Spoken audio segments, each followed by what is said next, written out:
I was the one who brought up the breakup. He wasn't the least bit surprised, casually saying from the other end of the phone, "So, will you still talk to me?"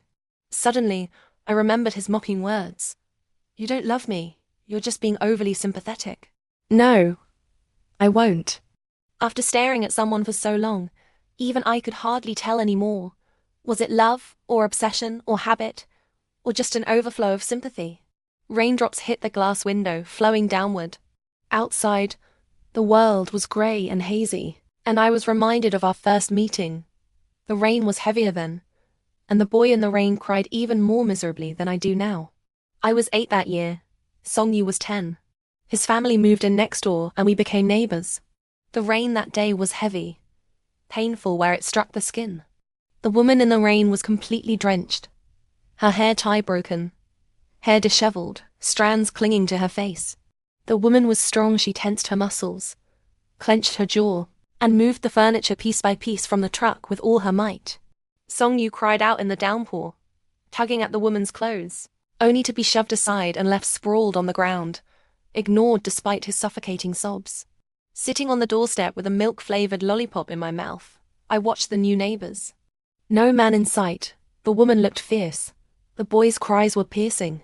His white t-shirt and pale yellow shorts were soaked through, revealing a thin frame. His hair hung down, eyes barely open as he wept loudly in the rain. Back then, I thought this boy was pitiful. My mother called from inside, telling me to come in for dinner. I answered, and just then Song-yu looked over. Through the pouring rain, our eyes met. It seemed like he was staring at the lollipop in my hand. He seemed to want it. Should I give it to him? After hesitating for a moment, I turned and went inside. A few days later, a transfer student joined our class. It was Song-yu. He was still wearing the same white t-shirt and pale yellow shorts, carrying a blue backpack, his hands gripping the straps tightly as he stared at the ground. The teacher asked him to introduce himself. After a long pause, he opened his mouth and said, unnaturally loud, "My name is Song-yu." The teacher didn't press him further and let him take the empty seat next to mine. Song-yu was solitary and irritable. He spoke to classmates in shouts, even answering the teacher's questions in the same way.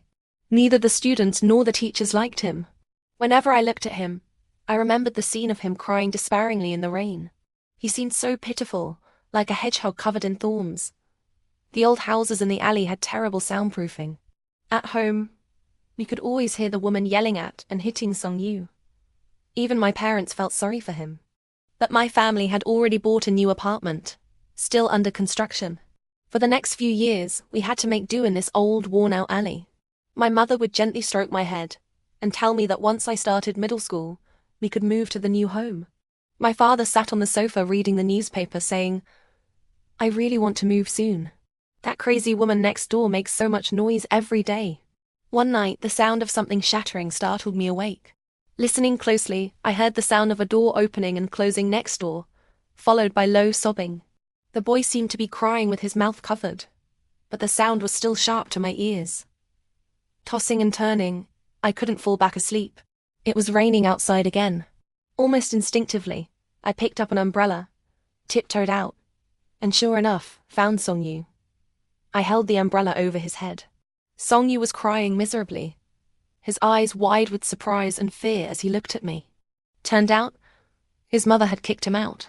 What a heartless woman. I took out my favorite milk lollipop and placed it in his palm, then tiptoed back, afraid my parents would find out.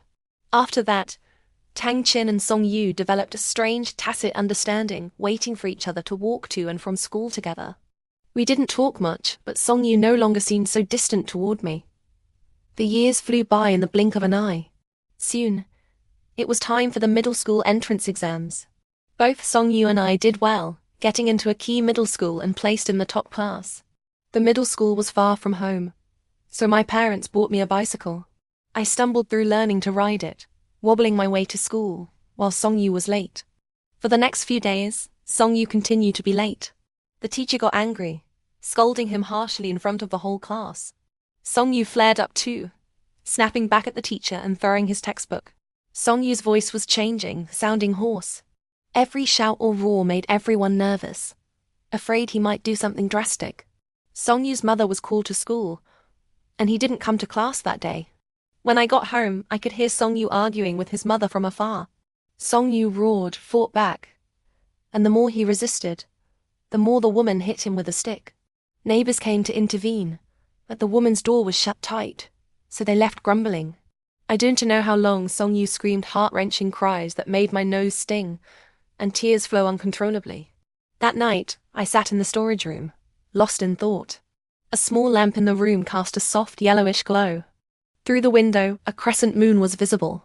As I sat there, the storage room door creaked open, and Songyu walked in. He bent down, resting his head on my shoulder, and time seemed to stand still. I helped treat Songyu's wounds, applying ointment. Seeing the red, swollen welts on his body, I couldn't help thinking, this boy is so pitiful. The next day I waited for Songyu at the alley entrance. This time he didn't avoid me. Instead, he handed me a note that read, "My voice is gone. I don't have a bike. Can you give me a ride to school?" For some reason, I felt happy and nodded. My biking skills weren't great, and with Songyu's weight on the back, it was even harder to keep the bicycle balanced. Just as we were about to wobble into a tree, I panicked and got off the bike, my face flushing with embarrassment. Songyu sat on the back seat, his long legs touching the ground, laughing freely. The morning sunlight fell on Songyu's face, slightly swollen, clean white shirt, black casual pants, grey sling backpack. Without realizing it, Songyu had slowly grown into a handsome young man. A week later, Songyu finally spoke again. His voice had changed, becoming deep and pleasant with a captivating, slightly husky tone. Since then, it was as if Songyu had figured something out. His temperament changed completely. He smiled at everyone, gentle and polite. Songyu's grades were excellent, always near the top. After his change in attitude, his classmates saw him differently. Combined with his striking looks, he quickly became popular with both teachers and students. But I felt that all of it was an act. His smiles came quickly and faded just as fast. He often stared out the window, lost in thought, the corners of his eyes drooping. The side profile of this young man was filled with loneliness. Beneath that facade was still the broken him. Later, we both got into a top high school, again in the top class. Once, I jokingly asked him, "You're so smart. Why did you repeat a grade? You could have skipped one." Hit my head, was bedridden for 2 years. Ah, why? My mind went blank for a moment. Songyu gave me a strange look. Had I asked something I shouldn't have? It was as if he could read my mind. He nodded. "Don't want to talk about it." "Oh, okay." Songyu hung his head. This seemed to be something he didn't want to bring up. On a sunny afternoon, I cut Songyu's hair in the storage room. I was all thumbs, snipping away clumsily. The more I cut, the worse it got, until it looked like I'd chewed on it. Feeling guilty, I handed Songyu a mirror. "Looks like a dog's work," I said apologetically. Songyu looked at his reflection, the uneven, choppy cut, and laughed, imitating a dog. Woof, woof. The realistic barks made me laugh. "Doggy suits you. Still looks handsome though." I really hadn't cut it well, but Songyu's looks carried it. Even with that uneven buzz cut, he was still handsome, still good-looking. In our final year of high school, Songyu pushed himself hard. To keep up, I studied diligently too. Every night, around 1 a.m., I'd rest my head on the desk and stare blankly at the lampshade. Why was he working so hard? How badly did he want to escape this place? I secretly applied to the same university as him. Fortunately, we both got in. Unfortunately, that's when our tangled, messy entanglement began. Not long after starting university, Songyu got a girlfriend. She pursued him, and he quickly fell for her. The girl was very pretty, usually wore light makeup and dressed fashionably. I didn't believe it at first until I saw them sitting under an old locust tree, talking and laughing, holding hands tightly. My heart sank, and I quietly walked away. After Songyu got a girlfriend, he deliberately kept his distance from me, prioritizing romance over friendship. Can't help it, my girlfriend is strict. Songyu seemed to really like that girl. Watching Songyu immerse himself in love left me feeling empty and unsettled. "Doggy," I muttered. Songyu laughed.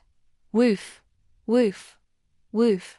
I examined myself in the mirror, long straight hair, Big eyes, double eyelids, round face, curves.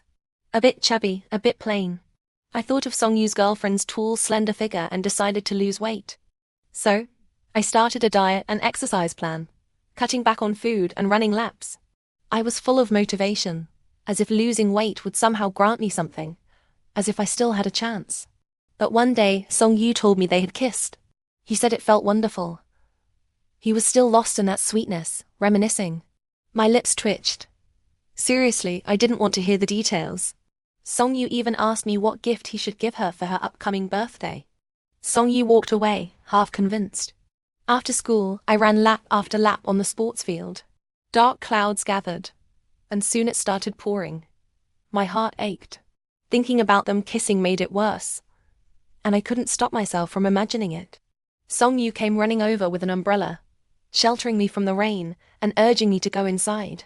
I stared blankly at Songyu, asking myself over and over, when exactly did I start liking him? I felt wronged and suddenly burst into tears. Seeing me cry, Songyu was confused. He asked if someone had bullied me, saying he'd stand up for me. I kept shaking my head, wanting to kick him. The one who's hurting me is you. But on his girlfriend's birthday, they broke up. Songyu texted me, and I found him in a corner of the commercial square. Head lowered, clutching a bright red rose tightly, he said to me, "We broke up." He leaned his head on my shoulder, looking just like the helpless boy he once was. Songyu started working tirelessly to pay his tuition. He was good-looking with a great build. By chance, he met a third-year senior who was kind and introduced him to modeling work with her. It was tough, but the pay was good. After a month or so, he had even saved enough for next semester's tuition. I was happy for Songyu he could support himself now. So, I suggested treating the senior to a meal, wanting to meet her and thank her for her help. Songyu agreed. The three of us decided to eat at a street-side food stall. I arrived first, ordered some appetizers and waited for them. After a long wait, they finally came. I spotted them among the sparse crowd and waved happily. But as they got closer, I saw them holding hands. That intimacy and trust stung my eyes. Yes, they were together. Yes, Songyu had a girlfriend again. I don't know how I got through that meal. After a few beers, I felt tipsy and said I needed to head back. Songyu glanced at his girlfriend, hesitated for a moment, then said to me, "Be careful on your way back." I smiled and nodded. Walking under dim streetlights, I passed several couples laughing and arm in arm. I felt lost and disoriented. My stomach churned, and I leaned against a wall vomiting. My mouth tasted bitter. Without realizing it, I had wandered into a shabby alley, much like the old one back home. I sat on the doorstep, staring into the air. Thinking of that little boy crying in the rain, I couldn't help but smile, then cry like a madwoman. The door next door opened and a tall, thin woman walked out, giving me a strange look, drunk and acting out. I shouted at her, "You're not fit to be a mother. Songyu is so good. Why do you treat him like this? Why do you hit him, yell at him?" The woman muttered, "You're insane," slammed the door shut with a loud bang, and walked away grumbling. I rested my head on my knees, drifting into a hazy sleep. "Tang Qin, what are you doing here?" Someone was patting my face. His scent was too familiar. Even with my eyes closed, I knew it was Songyu. I mumbled, "What about your girlfriend?" Songyu hoisted me onto his back. "You're more important." Actually, I didn't know then that Songyu had been following me all along, that he'd heard my drunken ramblings. Nor did I know what he meant by those words. On his back, I pounded his shoulders while still drunk. "I watched you grow up. How come you didn't even tell me when you got a girlfriend? You're so ungrateful. I gave you my heart. And once you had someone, you avoided me like the plague. When you're sad, you know to come find me, but you never care if I'm sad or not. Next time, I swear I won't pay any attention to you anymore." Double quotes ... By the end, my words were slurred and illogical. Even I didn't know what I was saying. Okay, get it. I won't dare again. Songyu held me firmly on his back, preventing me from moving too much and falling. I bit his neck and mumbled, "Marked. You're mine." Under the dim yellow streetlights, our shadows stretched long. I remembered the poem by Yu Guangzhong, "Waiting for you in the rain." Greater than waiting for you, In the rain that weaves rainbows, the cicada songs sink, the frog choruses rise, greater than a pond of red lotuses like red flames in the rain. Whether you come or not doesn't matter, I even feel, greater than every lotus is like you, especially across the dusk, across such fine rain. Eternity, an instant, eternity. Waiting for you, outside of time. Inside time, waiting for you, in an instant, in eternity. I wanted to say to Song Yu, I don't want to wait for you anymore. I don't want to wait for you to finally turn around and see me. But I always made excuses, declined, didn't want to see him. But I still secretly checked his social media. All daily posts showing off his relationship with the senior. Song Yu bringing her breakfast, taking her to the amusement park, peeling crayfish for her. 10 years of secret love, emotions growing wildly like weeds. I needed to set a fire and burn them all away. I'm sick, I really was sick. Had been for 2 days, still lying in bed, head spinning, feeling awful all over. But not wanting to see him, that was also true. I ignored my phone. A dry, physical tear slid from the corner of my eye. Sigh, why think so much? Once I'm better, everything will be fine. There's still a bright future waiting for me. Pretending not to care, I muttered to myself. The dorm was empty. My roommates were all in class. Alone, I didn't hold back, raising my voice as I talked to myself. I even sang an off-key song with my hoarse voice.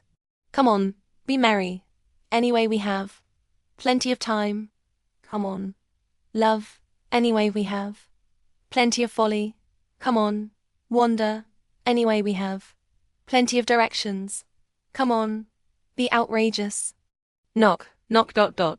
A knock at the door interrupted my solo revelry. My heart jumped. Who could it be? I opened the door.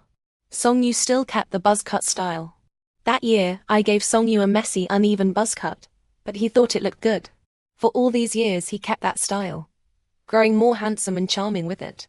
Watching Song Yu lean against the wall, laughing so hard he doubled over.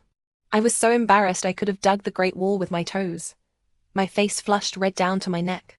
I forgot, the dorm walls weren't soundproof either. How did you get here? Song Yu handed me the takeout congee. To see you. Under his supervision, I finished every last drop of the congee. Since you ate my congee, from now on, you can't ignore me. You have to answer my calls, reply to my messages. I didn't ignore you. Besides, I'm not your girlfriend. Why must I answer calls and reply to messages? Song Yu laughed. Tang Qin, you should get a boyfriend. I buried my head in the congee bowl and retorted, don't worry about me. You should spend more time with your girlfriend. Broke up. Came specially to report to you, boss. For real? You just love teasing me. Yeah, for real. Haven't you checked the forum? I shook my head and opened the forum. Not looking was fine. One look gave me a shock. A video showed 2 girls fighting. The male lead of this melodramatic drama, Song Yu, stood aside, hands in pockets, watching coldly, a mocking smile on his face. The 2 girls in the video were Song Yu's ex-girlfriend and his current girlfriend. It was also then that I learned why Song Yu broke up with his ex-girlfriend. Turns out, while she was with him, she was also flirting with other guys. On her birthday, one of those guys came and caused a scene, and Song Yu finally realized he'd been played. After being exposed, she didn't even explain, just tore off the mask, said she was tired of Song Yu, and broke up on the spot. Now she regretted it and wanted to get back with Song Yu. So the senior gave her a lesson. And you just watched. Astounded, I watched the whole farce with my mouth agape. No wonder the senior wants to break up with you. Jerk. She's going abroad. For a student exchange program. My mouth hung open again, unsure how to respond. What's wrong with you? Your mouth is wide open. Song Yu laughed, pinching my lips together to close my mouth. Suddenly my stomach churned. I ran to the bathroom and threw up until the world spun. Song Yu carried me to see the campus doctor. At the same time, I made a decision. What do you think of me? Song Yu said casually. A bit silly, a bit stupid. And a bit fat. Don't I have any good points? A bit silly, a bit stupid. Hey, are those good points? Don't push it. Song Yu stopped walking and joked. Tang Qin, you better not like me, okay? I hadn't even said anything yet. Was I that obvious? What if I do? Lose 10 pounds first, then we'll talk. Carrying you is so tiring. I gave him a few good-natured punches. His offhand remark, but I took it to heart. A single spark can start a prairie fire. The day after I recovered, I was full of motivation, got up early, and went to run laps on the track. The sky was just brightening. Pale golden morning light wandered onto the field. The athletes had also started their morning training. The air was fresh, my mood relaxed, and I ran slowly. But strangely, there was always this one male athlete who, every time he ran past me, would look at me with a hesitant, having something to say expression, then speed away. He wore a black tank top and shorts, with a tall, straight build, well-proportioned muscles, sunny and handsome. After he looked at me so many times, I began to wonder if there was something wrong with me. I finally couldn't take it anymore. On the 10th time he looked over, I called out to him, "Hey, why do you keep staring at me?" The guy stopped, wiped his sweat, and asked, "Are your underwear red?" Oh my God, had I run into a pervert? And he even knew the color of my underwear. I was gathering breath to scream when he quickly covered my mouth and dragged me to a bench under a big tree. In broad daylight, under the clear sky, "What are you trying to do? You pervert." I stomped hard on his foot. Song Yu kept pestering me to buy takoyaki, thick egg omelette, and jianbingguozi. I bought a bunch of snacks, planning to properly thank him for taking care of me while I was sick. Also, I had a little ulterior motive. On the way back to save time, I took a shortcut that required climbing over a railing over 2 meters high. Finally managing to climb over, I realized I'd forgotten the snacks. Crouching down, I slowly pushed the snacks through the narrow gap. "Sisi, I like you." A couple came into view, tugging at each other, seemingly unaware of my presence. Looking closer, speak of the devil, the guy was the athlete from yesterday, and the girl was Song Yu's ex-girlfriend. I don't like smelly boys. Smelly? The guy awkwardly sniffed his armpit. I just finished training, sweated a lot. Yeah, a bit smelly. Luo Yi, I don't like you at all. Stop pestering me. Sisi rolled her eyes, left Luo Yi behind, and walked off coquettishly and proudly. I really don't get it. I truly don't understand why guys will like Sisi's type.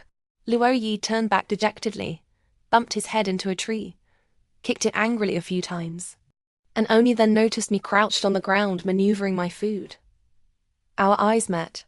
We smiled awkwardly. I spoke first. "What a coincidence. Sorry about misunderstanding you last time. Don't you dare tell anyone about today."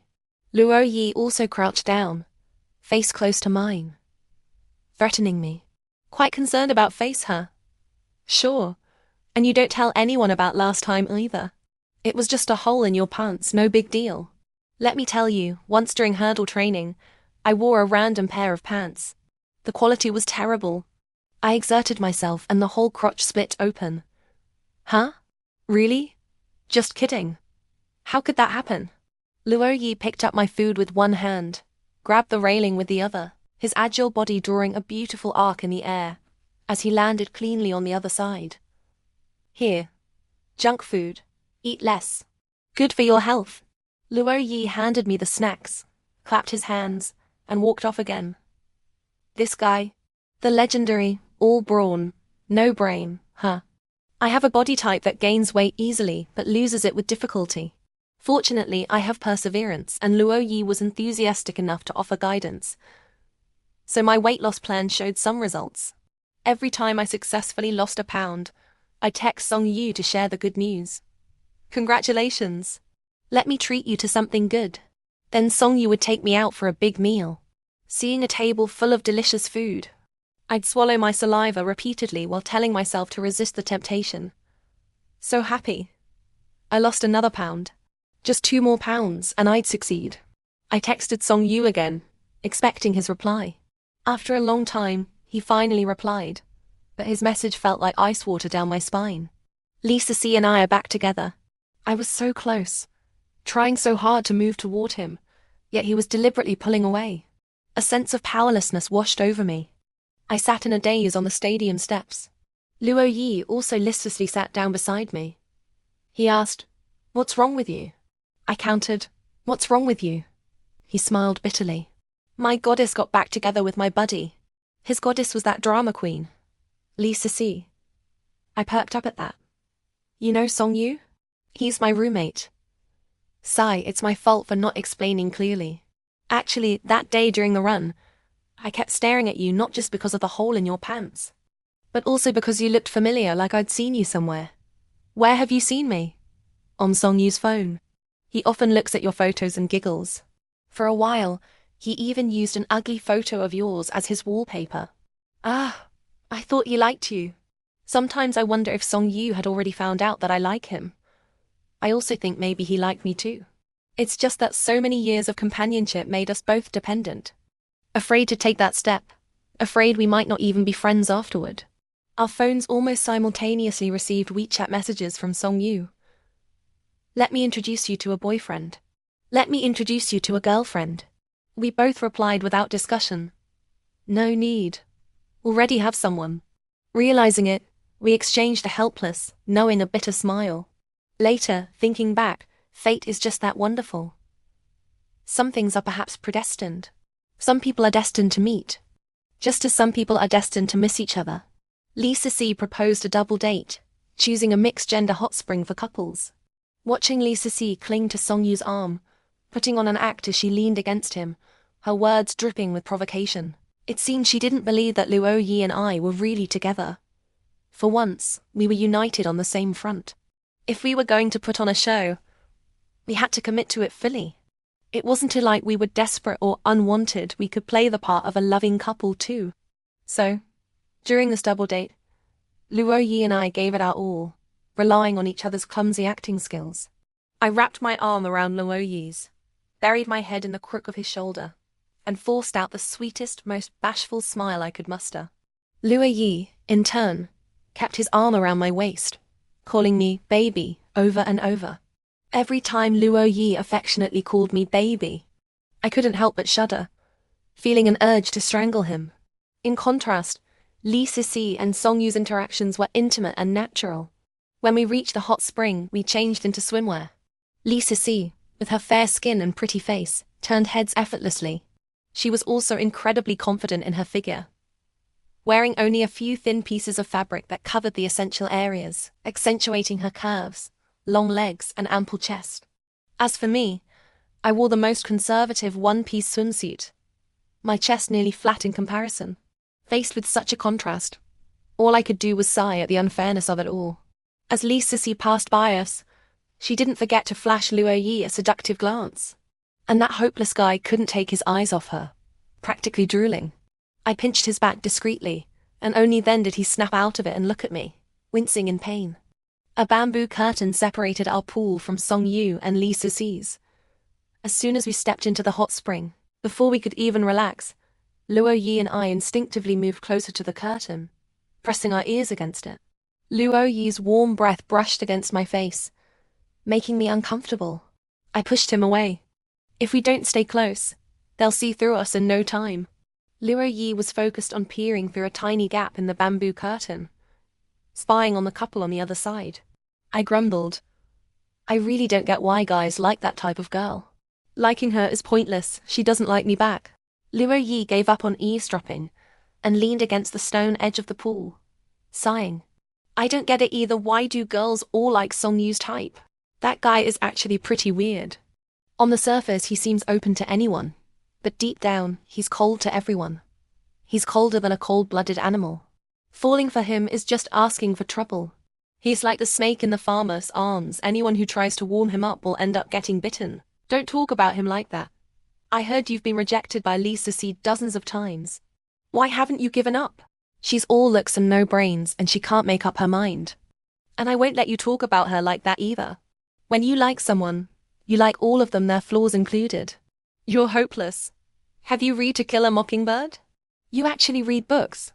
I haven't read it, but there's one line that stuck with me. What line? Luo Yi put on a thoughtful tone. Courage is knowing you're licked before you begin, but you begin anyway and see it through no matter what. You rarely win, But sometimes you do. I, your humble servant, also want to take a reckless chance for the sake of damn love. I never expected a simple-minded jock to say something so profound. I felt a mix of anger, amusement, and sadness. I changed the subject. Not bad physique. This is the first time I've seen such well-defined abs up close. Hey, you perv, want to touch them? Don't mind if I do. Wow, they're pretty firm. Luo Yi squirmed uncomfortably under my touch and splashed water in my face. I laughed and splashed him back. The melancholy mood dissipated as we played around in the steaming hot spring. Young love is like a meteor shower on a midsummer night, even without reciprocation. It burns brightly and brilliantly. Stars fall into your eyes, flow into your heart, and shatter like ice against a wall, ringing like chimes. We returned to our room, still laughing and teasing each other. But the moment we opened the door, the chaotic scene before us stung our eyes. Sisi was still wearing her barely there swimsuit, straddling Song Yu. Her head was bowed, her long hair cascading down, her eyes red from crying as she pounded her fists against Song Yu's chest. From my angle, I couldn't see Song Yu's expression, but he wasn't rejecting her or pushing her away. Just as my tears were about to fall, everything went dark. Luo Yi covered my eyes and led me out of the room. I couldn't keep up the act anymore. I pushed Luo Yi away and walked out of the hot spring resort, trying to hail a taxi back to campus. It's late, and we're not in the city center. You won't find a taxi. I said something random. If only I had my own car. Then I could go wherever I wanted. That's easy. Just come back with me and get some sleep. When I get my hands on some money, I'll buy you a BMW. I took it as nonsense because I was talking nonsense too. We returned to our room, where a single bed divided us like a river separating two kingdoms. I buried myself under the blankets, trying to hypnotize myself into falling asleep quickly. But my mind kept replaying the ambiguous scene of Sisi straddling Song Yu. The thought of them possibly being intimate at that very moment felt like being slowly cut by a blunt knife, agonizing. Luo Yi carefully pulled the blanket away from over my head. I opened my eyes wide, looking at him in confusion, that he seemed startled by my expression. I asked, "What's wrong?" "Desperate for something." Luo Yi chuckled awkwardly. "Do I seem like that kind of person?" "My grandma says sleeping with your head covered gives you nightmares." "Who says that?" "My grandma." "Then tell me a story." "After my parents divorced, my dad married a woman around my age to be my stepmom. I was so angry that I ran away from home and started supporting myself. Later, I found out it was my mum who cheated, and then I realized my parents never had feelings for each other in the first place. Now my grandma is urging me to go back home before my stepmom's son squanders all the family money. My grandma. It was such a cliched rich family drama. I never expected Luo Yi to be such a good storyteller. Once he started, he talked more than an old lady, venting to me intermittently all night. The next morning, everyone looked tired. Sisi was acting out of character, clearly sulking as she showered Luo Yi with attention, leaving both him and me confused. Only Song Yu remained indifferent, calmly eating his breakfast. And that hopeless Luo Yi was once again swayed by Sisi's charms. Junior year was busy with coursework, finalizing thesis topics, career planning, and internships. As graduation approached, everyone grew visibly anxious, with more uncertainty about the future. My recent dedication to studying, as my roommate put it, was forgetting food and sleep, a model student. Love might be optional, but dreams were still worth pursuing. I wanted to become an illustrator. Before I knew it, a long time had passed without any contact with Song Yu or Luo Yi. Then one day, I received a WeChat message from Luo Yi, mysteriously saying he had a gift for me, so I went downstairs to meet him. I went down in my pajamas, looking messy. Only then did I notice Luo Yi was dressed in formal attire, exuding an air of sophistication, or to put it plainly, the smell of money. "Spit it out. I'm busy." "I got the money. This sports car is for you. From now on, you can go wherever you want. Let me take you somewhere first." I was blinded by the BMW before me. Was this some kind of joke? Rumors had been circulating recently that Luo Yi was a hidden rich kid, and it turned out to be true. "Where are you taking me?" "I need a favor. I'm attending a ball and need a date." Luo Yi's subsequent actions confirmed that he was indeed a wealthy young master. Vroom. Luo Yi put on his sunglasses, placed his hands on the steering wheel, stepped on the gas, and drove smoothly down the road. I had to admit, luxury cars were something else. Riding in one was incredibly comfortable. When the car stopped, Luo Yi urged me to get out. Only then did I realize my strawberry print pajamas were not only mismatched with the luxury car, but also out of place in the bustling mall outside. Get out. Luo Yi's tone was teasing. He was clearly making fun of me. I'm not helping you. Take me back. Don't be like that. I'm sorry. Luo Yi took off his sunglasses and put them on me, saying, Now, no one will recognize you. He was right. His sunglasses were so big they covered nearly a third of my face. Hello, please help her pick out a suitable gown and shoes. Give her a head-to-toe makeover, something formal, with a sophisticated, high society vibe. Of course, young Master Luo. Every girl has dreamed of being a princess. If not, then she's dreamed of being a goddess. At that moment, I felt like I was living a lavish dream. When I saw myself in the floor-length mirror, I was stunned. The elegant black velvet gown complemented my figure, accentuating my strengths and downplaying my flaws, giving me a sophisticated aura. Does it not look good? Luo Yi stared at me silently, his expression strange, making me doubt my own judgment. I asked again, Is it bad? I feel weird too. For once, Luo Yi gave me a sincere compliment. Not weird at all. You look beautiful. It seemed all the hard work I'd put into losing weight had paid off.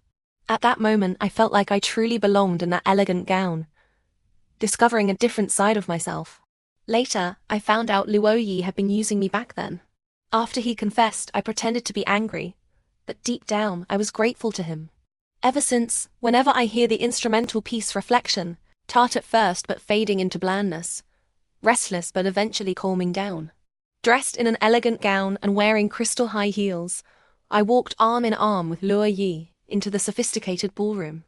Under the icy blue spotlights and soft music, Luo Yi put on a mask, leaving only his eyes visible. Your task is simple. Find the one and only me among the crowd. Got it? I nodded. As the lights dimmed, I thought I caught a glimpse of a familiar profile. When the lights brightened again, the male guests stood in a row, all dressed identically and wearing masks. The host announced enthusiastically, Ladies, take a brave step forward and find your destined gentleman. As the instrumental piece, Reflection, began to play, I walked toward the group of men, but someone stepped on the hem of my gown, causing my high heel to slip. I lost my balance and fell forward. Sisi, wearing a white gown that accentuated her fair skin and beauty, looked at me with a smug smile. She wanted to see me humiliated, but I refused to give her the satisfaction. The clock hadn't struck midnight. I wasn't Cinderella, and I wasn't a princess either. Two masked men moved to help me up, but one was held back by Sisi, who gripped his wrist, keeping him in place.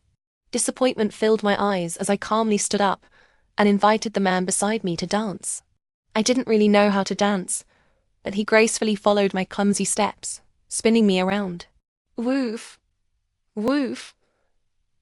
I laughed, tears suddenly welling up in my eyes. You silly dog. The man removed his mask. It was Song Yu, that silly dog, without a doubt.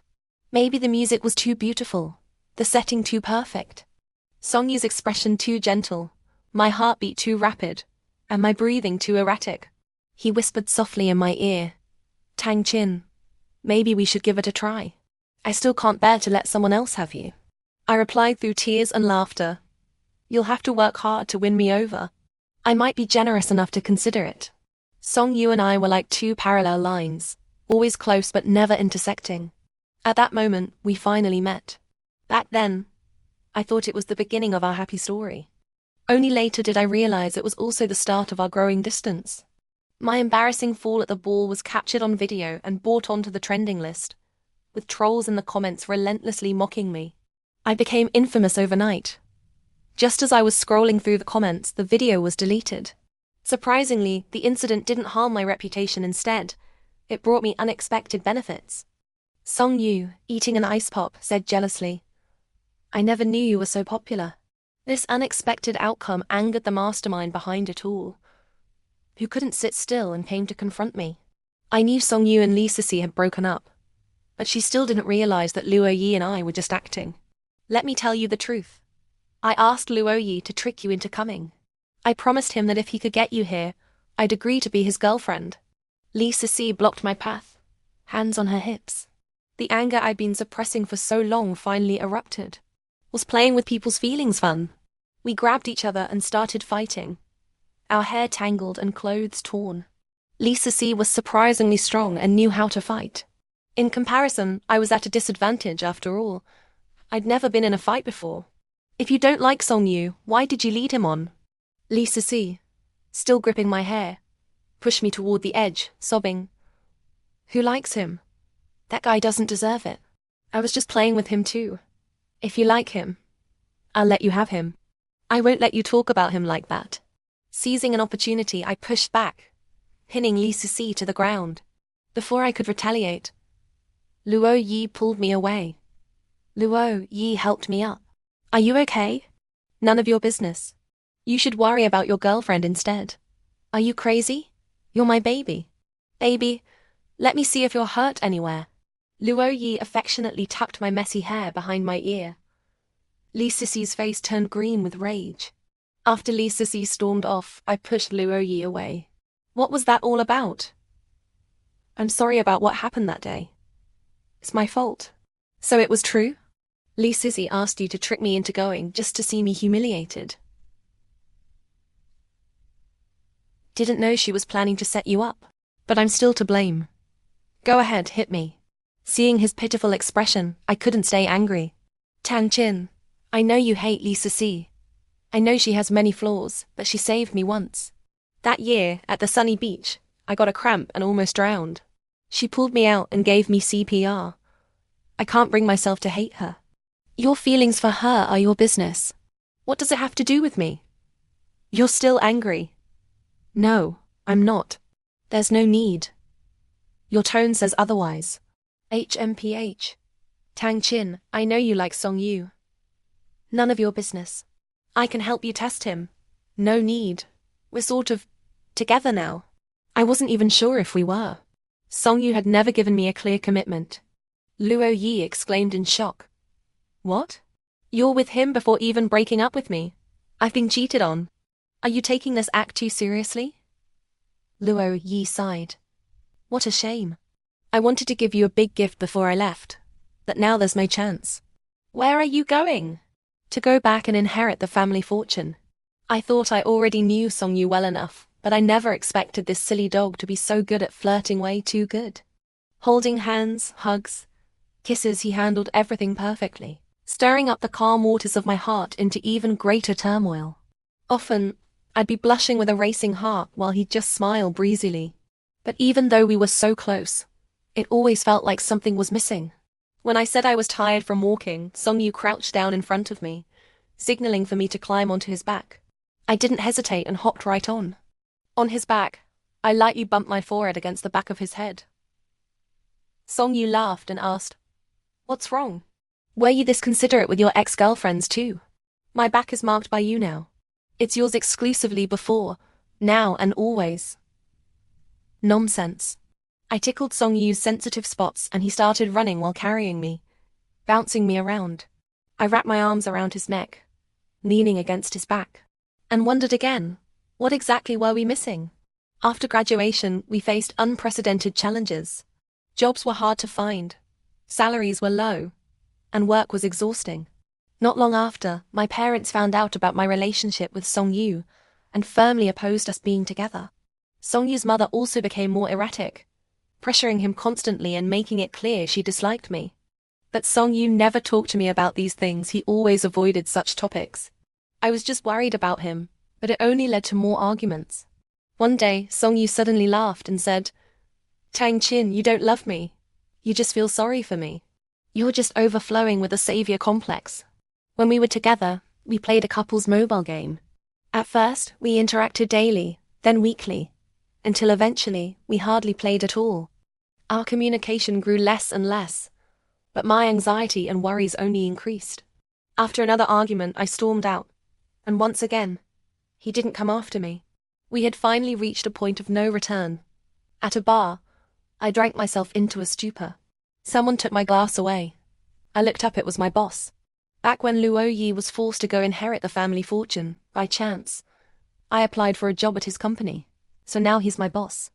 Luo Yi's work skills are decent, but he's still as casual and impulsive as ever. Once a willful young master, now a willful boss. Stop drinking. Why are you here just in time? Have a drink with me. I'm driving. Can't drink. I'm about to break up. Cheers to celebrating freedom. Good for you. I'll toast you with water. Screw you. I was drunk and slumped over the bar. Maybe. Do you remember that summer? At the sunny beach you saved a... Don't remember. Don't remember. I was completely drunk, not hearing Luo Yi clearly, and irritably pushed him away. While Luo Yi was driving me home, it started pouring rain outside, and I finally made up my mind. Back home, I dialed that familiar number. No answer. I called again, still no answer. Just as I was about to give up, Song Yu's voice, slurred with alcohol, came through the phone. He'd been drinking too. I said, let's break up. He wasn't surprised at all. On the other end of the line, he replied casually, will you still talk to me then? No.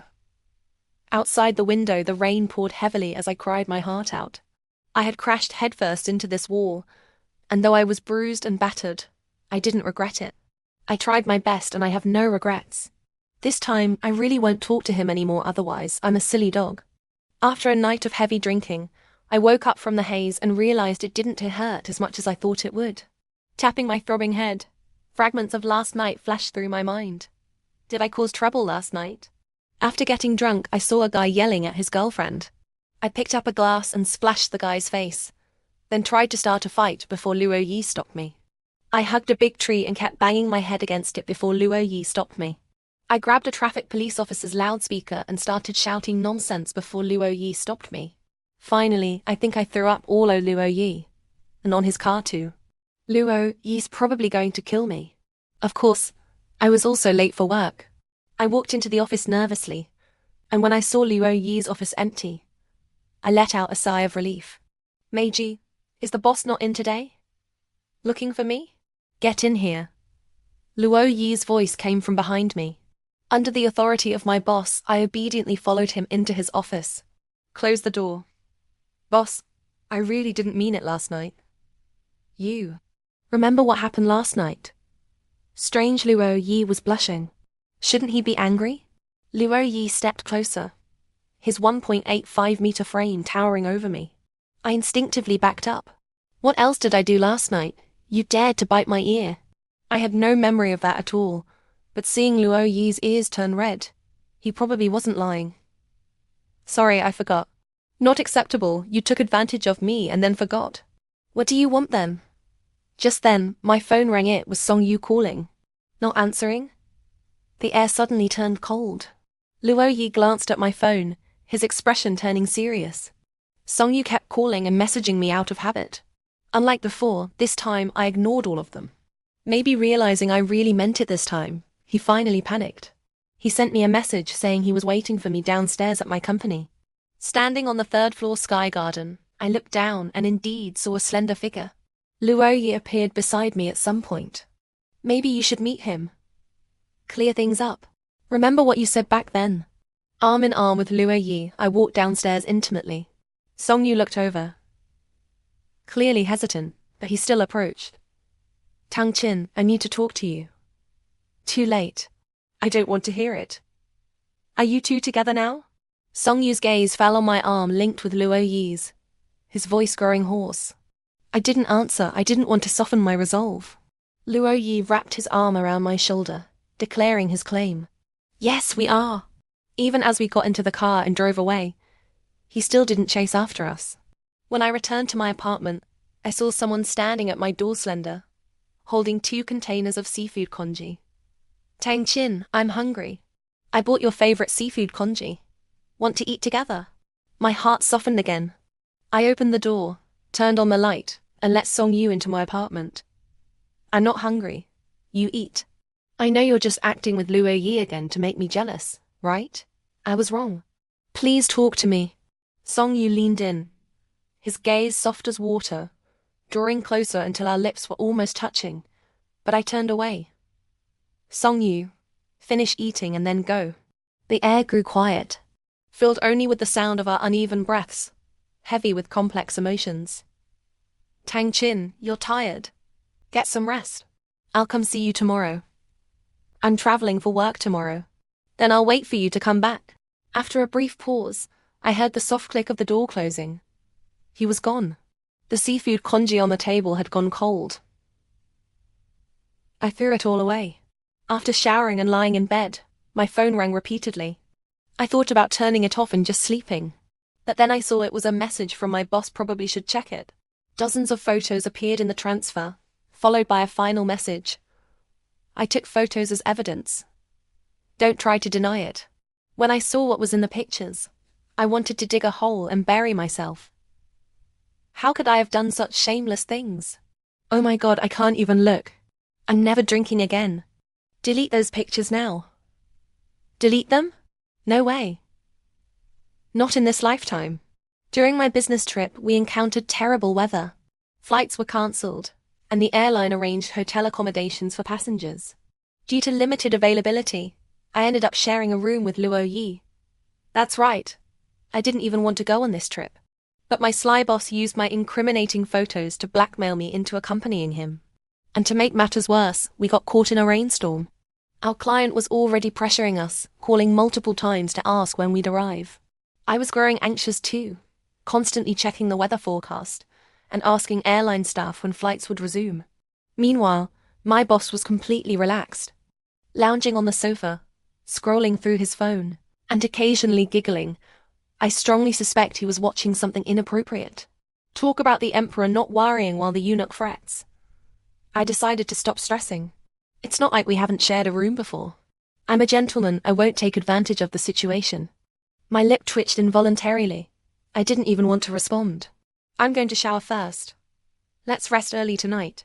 Luo Yi tossed his phone aside and headed to the bathroom. I took out my laptop to organize the materials needed for the meeting. The sound of water from the bathroom stopped, and Luo Yi walked out in slippers. Your turn to shower. Without looking at him, I kept working on my materials. In a bit. I'll go when I'm done. Snap. Luo Yi reached over and closed my laptop with a push. Only then did I look up at him. Luo Yi was wrapped in just a towel, his muscles well defined. He ran his fingers through his damp hair, giving me a look that was confident, but not overly flirtatious. What's he trying to do? So, what do you think? I've kept up with my workouts over the years. This physique isn't worse than before, right? Check out these ABs. Don't tell me you don't like them. Even I'm pretty satisfied. When did I ever say I liked them? You're so forgetful. Want to touch them again? Might help jog your memory. As he spoke, Luo Yi took my hand and guided it over his abs. He had just showered, so his body was warm. My hand was a bit cold. Suddenly I brushed against something, we both froze. A moment later we both blushed. I quickly pulled my hand back. I'm going to shower. After returning from my business trip, I requested some time off, and Luo Yi gave me a week. I slept like the dead. When I woke up, I checked my phone, no missed calls. Opening WeChat, I saw a message from Song Yu. Can you come keep me company? I'm in the warehouse. A sudden wave of bitterness washed over me. If there was ever love in my heart for him before, it had long since faded. All that remained was pity. I didn't reply. After scrolling through some short videos, I fell back asleep, only to be awakened by a phone call from an unknown number. Miss Tang, your takeout is here. I didn't order anything. It was ordered by Mr. Luo. Just a moment. Checking the time, I realized it was already noon. I hadn't planned on eating lunch, but Luo Yi had ordered for me. Staring at the lavish spread on the table, I was stunned. I'd just woken up, how could I possibly eat such a heavy meal? I called Luo Yi, but before I could speak, he started boasting. So? Touched? Are you indirectly calling me a pig? There's so much, how can I finish it all? Then I'll come over, and we can eat together.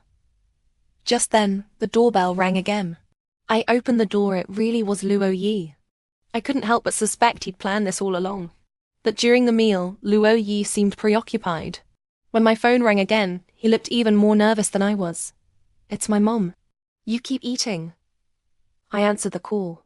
My mom asked how I was doing, and I said everything was fine. Toward the end of the conversation, she asked, "Xiao Qin, are you still in touch with that Song Yu?" "Yeah, why?" "Actually, my parents didn't know we'd broken up, and I hadn't figured out how to tell them yet." "Did you know he went back to his hometown?" "Really? I heard his mother attempted suicide. Thankfully, she was saved. That woman has severe depression, right?" "Xiao Qin, are you listening? Mom's just worried about you." Even though Song Yu is a pitiful kid, I still say don't get too close to him. Ever since I met Song Yu, his life has been tragic, no father, and his mother often took her anger out on him. Things others took for granted, he never had. I always felt sorry for this boy and wanted to be kind to him. Over time, a unique tacit understanding formed between us. Whenever Song Yu was hurt, he'd come find me. In the end, I still bought a ticket back to my hometown. The old alley was as noisy as ever. The doors of the two neighboring houses were tightly shut. One was my old home, the other was Song Yu's. I pushed open the door to my family's old warehouse. In the dim light, a figure sat. His hair had grown long again. "You came?" I said casually. "Yeah, to help you cut your hair." I found a pair of scissors and a mirror in the warehouse and started trimming his hair. Suddenly, Song Yu wrapped his arms around my waist. His words were soft, his voice trembling, his hands shaking slightly as he held me. "Are you really not going to talk to me anymore?" Song Yu's voice sounded like that of a helpless child. Tears immediately welled up in my eyes, but my tone remained calm. "You always said I didn't love you, that I just pitied you, that I had a savior complex. But what about you? Did you ever really love me?" Song Yu didn't answer. I knew it. "Song Yu, you're just used to depending on me, but you never trusted me. You never showed me your true heart." "That's not true. I was scared. I can't lose you. Since I was little, you've been the only one I have." Song Yu spoke slowly, but his words were disjointed. I wiped the tears from his face and smiled resignedly. "All these years we tried. I'm really tired." I hadn't seen Song Yu cry so bitterly in a long time. He held me tightly, as if afraid I'd leave forever. "I was afraid this would happen, so I never dared to accept you. But why did it still end up like this?" "Song Yu, you still don't understand. From beginning to end, you were the one who kept missing me. I kept waiting for you to turn around, to take that step toward me. But you never did. The only person I ever let down was myself. And our fate had truly reached its end." I told my parents about the breakup, and they were overjoyed. Every time I visited, they'd prepare a feast for me. In the blink of an eye, I turned 26. My parents would always drop hints, urging me to find someone. Seeing them getting older, I didn't want them to worry. So, I followed their arrangements and started Blind Date. They were thrilled, busily screening high-quality single men for me. Blind Date was exhausting. Finally, I found someone reasonably suitable, but our first date was ruined by my boss. "Tang Qin, am I not tall enough? Not handsome enough? Abe's not firm enough? Not perky enough? How dare you look for another man behind my back?" Luo Yi's soul-crushing questions ruined my reputation in the blind date market. After lecturing him, I returned home nervously, ready to face my parents' scolding. Parked outside the door was a familiar, flashy car. As soon as I stepped inside, I saw my parents warmly entertaining Luo Yi with smiles. Luo Yi was incredibly sweet, calling them uncle and auntie, affectionately. By evening, he tried to overstay his welcome, but I dragged him out. I asked, "What exactly are you scheming?" Luo Yi said solemnly, "I declare, starting today, I'm going to pursue you." "Are you crazy?" "I'm sorry I threw up on you, but playing with me like this is too much." Luo Yi grew anxious. "Which part of this looks like a joke to you?" "Then give me a reason." "Do you remember that company team-building event? You saved a drowning dog." "Now I remember. That day at the sunny beach, I had a leg cramp. You saved me. Then you walked away, and I mistook someone else for you. I even pursued the wrong person. All along, the one I wanted to chase was you. Are you sure you're not mistaken again?" "Not this time." "Even if I am, it doesn't matter." As for what Luo Yi mentioned, I only had a vague memory. I only remembered that year, I was working a part-time job at the scenic area. I think I helped save a guy, but I definitely didn't give him mouth-to-mouth that was done by a wrinkly old man. Do whatever you want. What a hassle. I almost forgot you used me back then to win over your goddess. I was wrong. I just mistook the person. Give me a chance to make it up to you. I want a raise.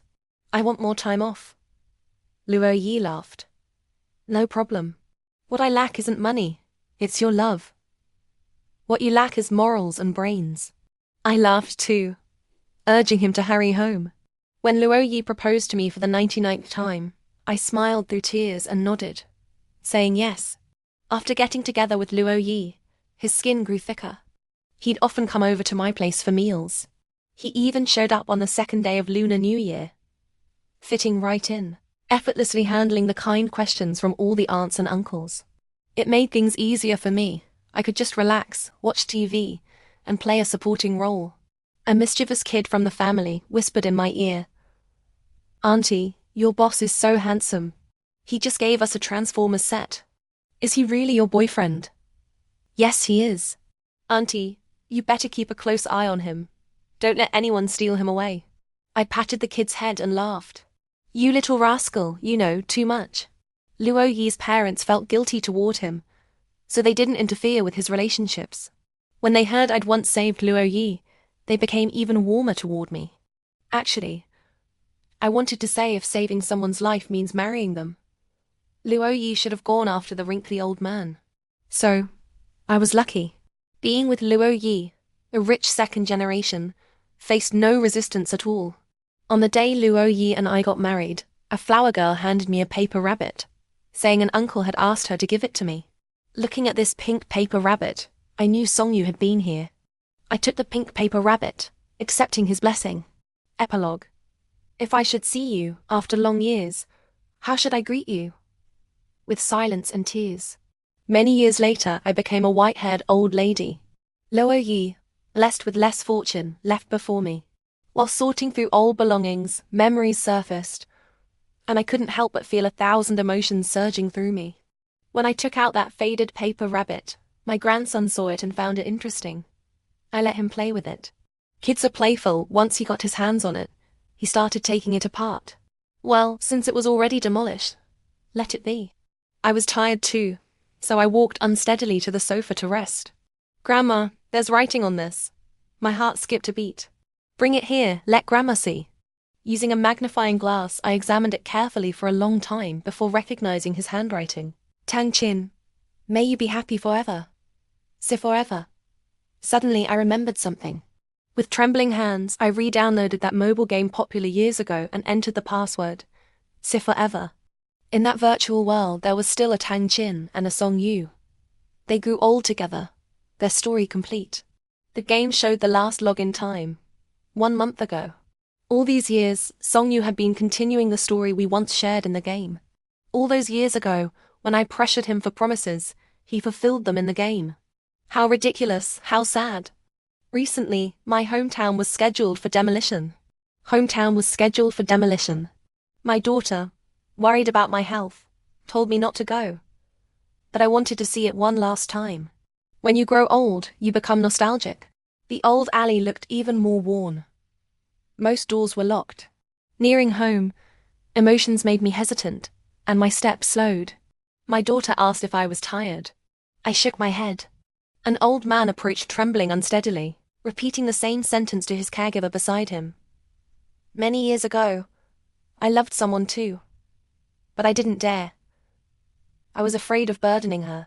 As we passed each other, he smiled at me. My daughter, holding my arm, said, "Mum, let me tell you, this old man is strange.